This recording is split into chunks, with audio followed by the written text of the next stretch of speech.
Chapter 31। इस अध्याय में हेमाड पंत ने बाबा की उपस्थिति में कुछ व्यक्तियों तथा एक बाघ के निधन का वर्णन किया है।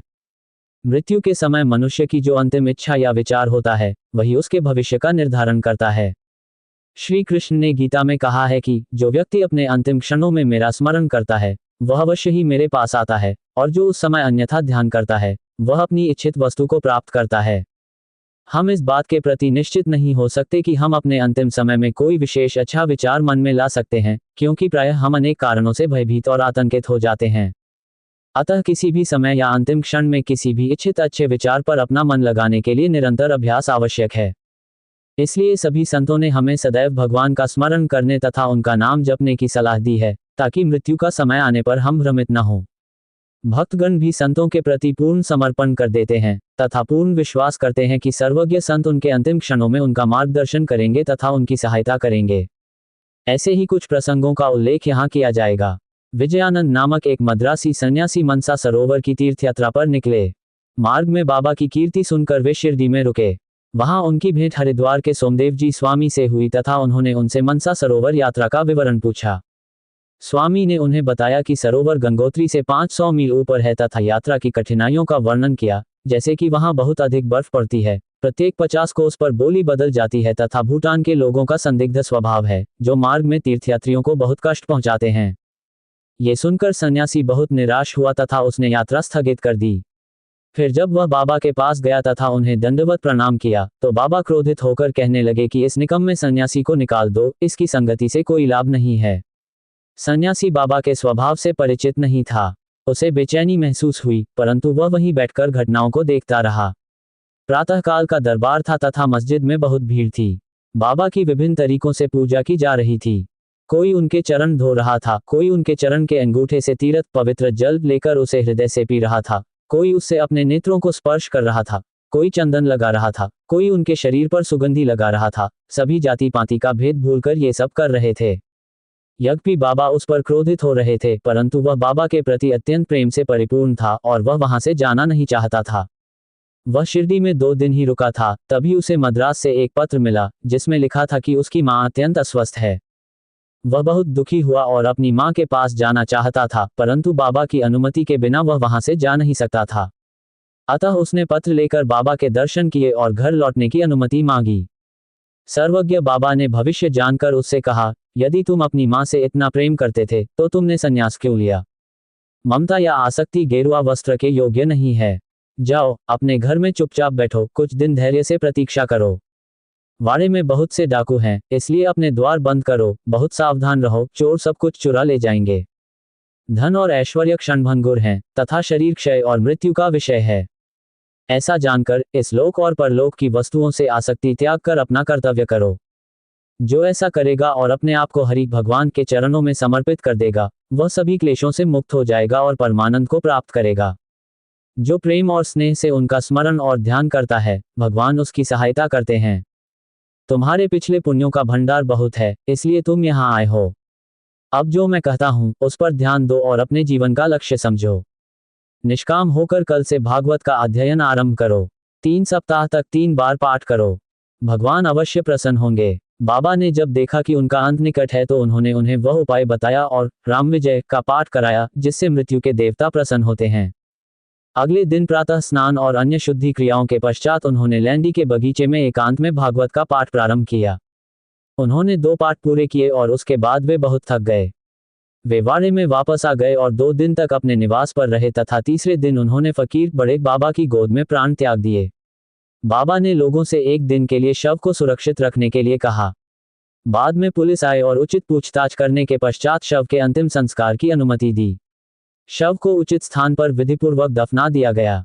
इस प्रकार बाबा ने सन्यासी की सहायता की और उसे सद्गति मोक्ष सुनिश्चित की। बलराम नाम का एक गृहस्थ बाबा का भक्त था। मानकर जब अपनी पत्नी का देहांत कर चुके तो वे बहुत निराश हो गए और घर बार का सारा काम अपने पुत्र को सौंपकर शिरडी आकर बाबा के पास रहने लगे। उनकी भक्ति से प्रसन्न होकर बाबा ने उनके जीवन में सुधार लाने की इच्छा व्यक्त की और उन्होंने ऐसा ही किया। उन्होंने उन्हें 12 रुपये दिए और मच्छिंद्रगढ़ जिला सतारा में जाकर रहने को कहा।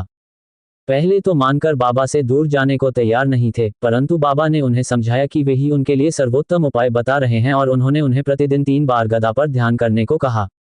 बाबा के शब्दों पर विश्वास कर मानकर गदा पर आए। वे वहां के मनोहर दृश्यों, शुद्ध जल, स्वास्थ्यवर्धक वायु और आसपास के वातावरण से अत्यंत प्रसन्न हुए और बाबा द्वारा बताए गए ध्यान का अभ्यास करने लगे। कुछ दिनों के पश्चात उन्हें दिव्य दर्शन हुआ। सामान्यतः भक्तों को समाधि या समाधि की अवस्था में ही साक्षात्कार होता है, परंतु मानकर को तब साक्षात्कार हुआ जब वह समाधि से सामान्य चेतना में आया। बाबा ने उसे प्रत्यक्ष दर्शन दिए। मानकर ने न केवल बाबा को देखा, बल्कि उसने बाबा से ये भी पूछा कि उसे वहां क्यों भेजा गया है। बाबा ने उत्तर दिया, शिरडी में तुम्हारे मन में अनेक विचार उठने लगे थे, अतः मैंने तुम्हें तुम्हारे अस्थिर मन को विश्राम देने के लिए यहाँ भेजा था। तुमने सोचा था कि मैं शिरडी में ही हूँ तथा मेरे शरीर की लंबाई 3.5 हाथ है तथा मैं इसके बाहर नहीं हूँ। अब तुम स्वयं ही देख लो और निश्चय करो कि जो व्यक्ति तुम यहाँ देख रहे हो, क्या वह वही है जिसे तुमने शिरडी में देखा था। इसी कारण से मैंने तुम्हें यहाँ भेजा है। फिर समय समाप्त होने पर मानकर गदा छोड़कर अपने गृह स्थान बांद्रा चला गया। वह पूना से दादर तक रेल द्वारा यात्रा करना चाहता था, परंतु जब वह टिकट लेने के लिए बुकिंग कार्यालय गया तो वहां बहुत भीड़ थी। वह टिकट शीघ्र प्राप्त न कर सका था कि एक ग्रामीण कमर में लंगोटी और कंधे पर कंबल डाले हुए आया और बोला, आप कहाँ जा रहे हैं। मानकर ने उत्तर दिया, दादर। तब उसने कहा, कृपया मेरा ये दादर का टिकट ले लीजिए। मुझे यहाँ कुछ आवश्यक कार्य आ जाने के कारण मैंने अपनी दादर यात्रा स्थगित कर दी है। मानकर को टिकट प्राप्त कर बड़ी प्रसन्नता हुई और वह जेब से पैसे निकालने ही वाला था कि वह ग्रामीण भीड़ में अदृश्य हो गया। मानकर ने उसे भीड़ में ढूंढने का प्रयत्न किया, परंतु व्यर्थ ही। वह गाड़ी के स्टेशन से छूटने तक उसकी प्रतीक्षा करता रहा, परंतु उसका कोई पता न मिला। यह मानकर को एक विचित्र रूप में प्राप्त होने वाला दूसरा दर्शन था। अपने घर जाकर मानकर पुनः शिरडी लौट आया और बाबा के चरणों में रहने लगा तथा सदैव उनकी आज्ञा और सलाह का पालन करने लगा। अंत में उसे बाबा की उपस्थिति में तथा उनके आशीर्वाद से इस संसार से विदा लेने का सौभाग्य प्राप्त हुआ। हेमाड पंत ने तात्या साहेब नूलकर के विषय में कोई विवरण नहीं दिया है, सिवाय इसके कि उन्होंने शिरडी में प्राण त्यागे थे।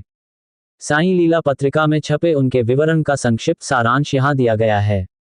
1909 में जब नाना साहेब चांदोरकर पंढरपुर में मामलतदार थे, तब तात्या साहेब वहां उपन्यायाधीश थे। दोनों अक्सर मिलते थे और आपस में बातचीत करते थे।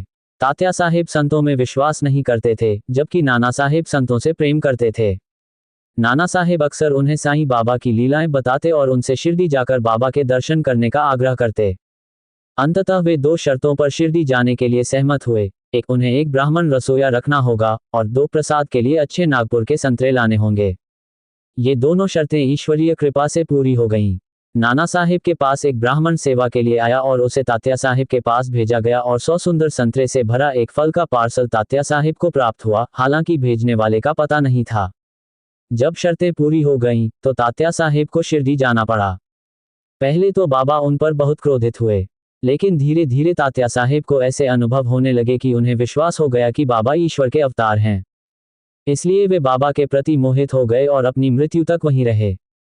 जब उनका अंत निकट आया, तो उन्हें पवित्र साहित्य पढ़कर सुनाया गया और अंतिम समय में बाबा का पद तीरथ लाकर उन्हें पीने के लिए दिया गया। उनकी मृत्यु के बारे में सुनकर बाबा ने कहा, ओह, तात्या हमसे आगे चला गया, उसका पुनर्जन्म नहीं होगा। मेघा की कहानी पहले ही अध्याय 28 में वर्णित की जा चुकी है।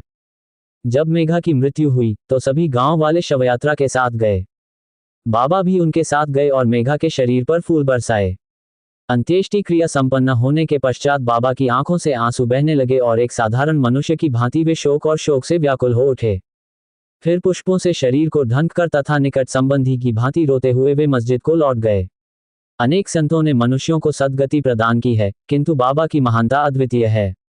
बाघ जैसा क्रूर पशु भी मोक्ष प्राप्ति के लिए बाबा के चरणों में आया था। यही कथा अब वर्णित की जाएगी। बाबा के देहावसान के 7 दिन पूर्व शिरडी में एक अद्भुत घटना घटी। एक देशी गाड़ी आकर बाबा के सामने रुकी। मस्जिद के पास एक बाघ गाड़ी पर बैठा था, जो लोहे की जंजीरों से बंधा हुआ था और उसका भयंकर मुख पीछे की ओर था। वह किसी पीड़ा या वेदना से पीड़ित था। उसके पालक 3 दरवेश उसे एक स्थान से दूसरे स्थान पर ले जाकर उसकी नुमाइश कर धन कमा रहे थे। यह उनकी जीविका का साधन था। उन्होंने उसे रोग से मुक्त करने के लिए सभी प्रकार के उपचार किए, परंतु सब व्यर्थ हुआ। तभी उन्हें बाबा की कीर्ति का समाचार मिला और वे उस बाघ को लेकर उनके पास आए। उन्होंने उसे जंजीरों से मुक्त कर दिया और दरवाजे पर खड़ा कर दिया। वह स्वभावतः ही भयंकर था, साथ ही रोगग्रस्त भी था। इसी कारण वह बेचैन था। लोग भय और आश्चर्य से उसकी ओर देखने लगे। दरवेश भीतर गए और बाबा को पशु के बारे में सब कुछ बताया और उनकी अनुमति से उसे उनके समक्ष ले आए। जब वह सीढ़ियों के पास पहुंचा तो बाबा के तेज से वह आश्चर्यचकित हो गया और अपना सिर नीचे झुका लिया। जब दोनों ने एक दूसरे को देखा तो वह सीढ़ियों पर चढ़ गया और प्रेमपूर्वक बाबा की ओर देखने लगा। तुरंत ही उसने अपनी पूंछ हिलाकर 3 बार जमीन पर पटकी और फिर बेहोश होकर गिर पड़ा। उसे मरा हुआ देखकर दरवेशियों को पहले तो बहुत निराशा और दुख हुआ, परंतु जब उन्होंने सोचा कि यह प्राणी बीमार था और अपनी मृत्यु के निकट था, तो यह उसके लिए बहुत पुण्य की बात थी कि वह बाबा के चरणों में और उनकी उपस्थिति में मर गया। वह उनका ऋणी था और जब ऋण चुक गया तो वह मुक्त हो गया और साई चरणों में उसका अंत हुआ। जब कोई प्राणी संतों के चरणों पर सिर झुकाकर मृत्यु को प्राप्त होता है तो उसका उद्धार हो जाता है, और जब तक उसके पास अच्छे पुण्य नहीं होंगे तब तक उसे ऐसा सुखद अंत कैसे मिल सकता है।